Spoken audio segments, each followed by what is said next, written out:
Fala aí, galerinha do YouTube, estamos de volta com mais um vídeo. Bom, como eu disse no último vídeo, eu ia apresentar o estádio de vento. Eu acabei ele faz pouco tempo. Eu terminei de fazer a ponte. E aqui está ele, o ginásio de vento, como eu prometi. Aqui está o baú.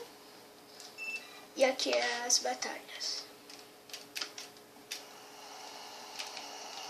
Está chovendo, por isso está aparecendo o som da chuva. Aqui, esse é o novo Pokémon que eu capturei enquanto eu saía numa aventura. Eu também não me lembro se eu já mostrei o Lyron, o Hunter. A Miltank é nova, eu capturei há pouco tempo. E o meu Taurus. Bom, o vídeo não termina por aqui, eu ainda vou apresentar a vocês um novo projeto que eu estou fazendo.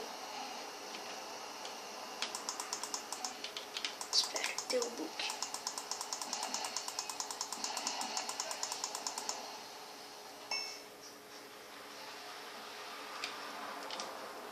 Cadê meu Hunter?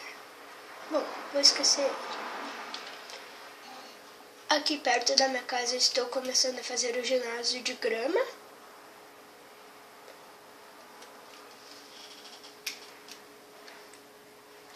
Que eu mostrarei ele pronto no próximo vídeo. Aqui está o ginásio, ele ainda está quase pronto. E ele vai ficar bem legal, vai ser para os meus Pokémon tipo planta. Bom pessoal, só vai ser isso de vídeo. Até breve e fui!